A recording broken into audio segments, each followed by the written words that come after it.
Hello friends, स्वागत है मेरे यूट्यूब चैनल पे। तो आज फिर आ गया हूँ एक फेस कैम वीडियो लेकर के। बहुत कोई वेल्डिंग के बारे में कमेंट कर रहे थे। एक मेरा वीडियोस बना हुआ है, उसमें आपने देखा होगा कि मैं वेल्डिंग जो नया सीखना चाहते हैं उसके लिए मैंने बहुत कुछ बताने की कोशिश की है जिससे आपको बहुत सारा हेल्प हो सके। तो आज फिर आ गया हूँ इसी पे, क्योंकि उस वीडियो पे बहुत ज़्यादा व्यूज़ आ रहे हैं, मतलब बहुत ज़्यादा लोग पसंद कर रहे हैं। तो इस कारण से मैं इसको बढ़िया से और बनाने की कोशिश कर रहा हूँ कि और आपको नए नए टिप्स देने की कोशिश करूँगा कि आपको किस तरह से आर्गन वेल्डिंग यानी टिक वेल्डिंग करना है। अगर सीखना चाह रहे हैं या फिर नया आप सीख रहे हैं तो आपको कैसे करना है, उसके लिए आपको बहुत हेल्प मिलेगा। तो सबसे पहले मैं बात कर लेता हूँ कि आपको जो स्टील जो होते हैं, तो मैं स्टेनलेस स्टील की बात कर रहा हूँ। तो यहाँ पे जो मेरे पास ये ट्यूब है, ये आप देख सकते हैं 16 गेज का ट्यूब है, बहुत हैवी है ये। तो और एक और है मेरे पास, तो ये वाला आप देखेंगे तो ये मेरा 24 गेज का है, ये पतला है। तो जो स्टील का पाइप होते हैं वो कुछ पाइप बहुत वेटेड होते हैं, कुछ हल्के होते हैं। तो अभी मार्केट में बहुत सारे हल्के हल्के ट्यूब चल रहे हैं, तो उस हिसाब से आपको पता है कि मार्केट में किस तरह से डिमांड है, किस तरह से काम करना है। तो यहाँ पे हम लोग अभी स्टार्टिंग में अगर आप वेल्डिंग सीखना चाहते हैं तो आपको थोड़ा हेवी हेवी पाइप का यूज़ करना होगा। जबकि अगर आप आर्क वेल्डिंग करते हैं या फिर इलेक्ट्रिक वेल्डिंग जो लोहे वाला वेल्डिंग होता है वो आप करते हैं, तो आपको पता होगा कि स्टील में वेल्डिंग करने के लिए थोड़ा मोटे गेज का पाइप का इस्तेमाल करना पड़ता है, तभी आप परफेक्टली वेल्डिंग कर पाते हैं। और अगर हल्का पाइप होगा तो वेल्डिंग करने में दिक्कत होगी। तो उसी तरह आपको स्टार्टिंग में आपको अगर आर्गन वेल्डिंग से भी आप वेल्डिंग करना चाहते हैं तो आपको थोड़ा हेवी पाइप का यूज़ करना होगा। और दूसरा मैं बात करूंगा कि टिप्स आपको जो वेल्डिंग करना है, अगर स्टार्टिंग एकदम नए हैं आप, तो आपको जो सपोर्टिंग है अच्छा से सपोर्टिंग ले लेना है कि किस तरह से करना है। तो दूसरी आपको रनिंग जो वेल्डिंग होते हैं वो रनिंग नहीं करना है। बहुत कोई क्या करते हैं डायरेक्ट वेल्डिंग करने की कोशिश करते हैं, तो आपको डायरेक्ट वेल्डिंग की तरफ नहीं जाना है, आपको टेकिंग करना सीखना है। आपको समझना होगा कि हमको दो स्टील को बस एक टेकिंग के माध्यम से हमको जोड़ करके देखना है कि मैं जोड़ पा रहा हूँ या नहीं। तो आपको सिंपल सा प्रोसेस है।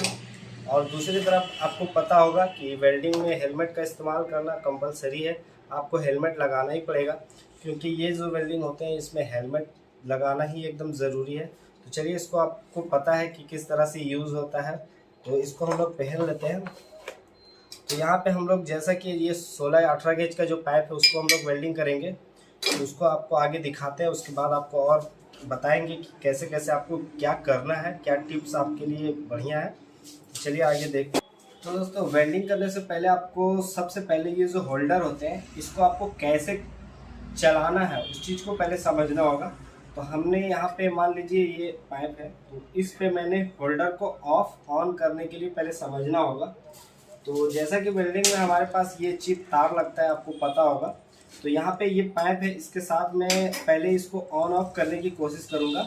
वेल्डिंग मैं बाद में करूँगा, तो पहले इसको ऑन ऑफ करने के लिए यानी आपको देखना है कि वेल्डिंग जलने के मतलब ये ऑन होने के बाद कैसा दिखता है, आपको उस चीज़ को पहले समझना होगा।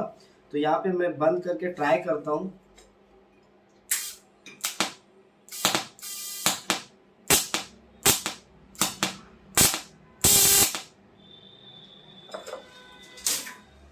आपको यहाँ पे जैसा कि समझ में आ रहा है कि मैं यहाँ पे अभी ये जस्ट ऑन किया हूँ, तो यहाँ पे बहुत ज़्यादा हीट हुआ है। तो यहाँ पे आप देख सकते हैं होल्डर में ये स्विच होता है, तो ये स्विच को मैं क्लिक कर रहा हूँ तो ये जल रहा है। लेकिन ये होल्डर को आपको इस पे सटाना नहीं है, यानी आपको थोड़ा क्लियर रखना है। यानी आप कह सकते हैं आप 5 mm 6 mm जैसा आपका आदत हो, स्टार्टिंग में आपको क्लियर रखना है, इसको सटाना नहीं है। सटाने से आपको दिक्कत होगी, क्योंकि ये जो नोजल है ये ख़राब हो जाता है, तो आपको क्लियर फिर वेल्डिंग नहीं होगा, फिर इसको धार लगानी पड़ती है। ठीक है, तो फ्रेंड यहाँ पे आप देख सकते हैं यहाँ पे हमारे पास दो पाइप है। ये 16 गेज वाला जो पाइप था वो पाइप है। तो इसको हम लोग इस तरह से अभी जोड़कर और टेकिन लगाने की कोशिश करेंगे। तो आपको जो जिस हिसाब से मैं बता रहा हूँ उस हिसाब से आपको फॉलो करना है।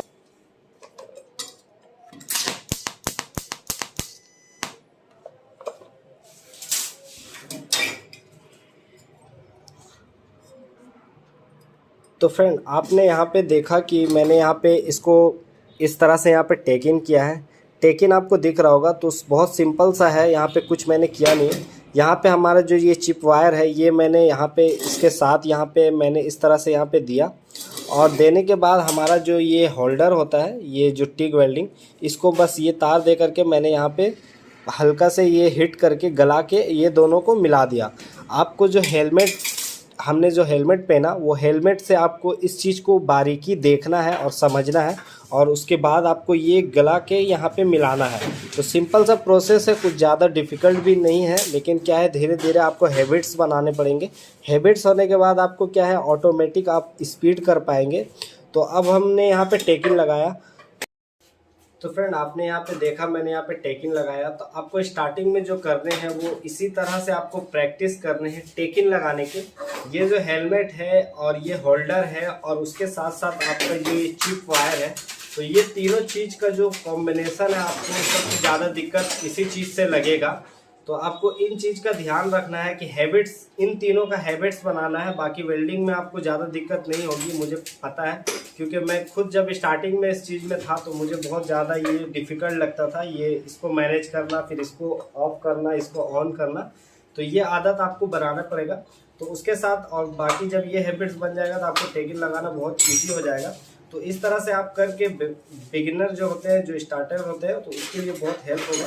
तो आपको इस तरह से करने के बाद ऑटोमेटिक आपकी स्पीड और फुल वेल्डिंग कर पाएंगे।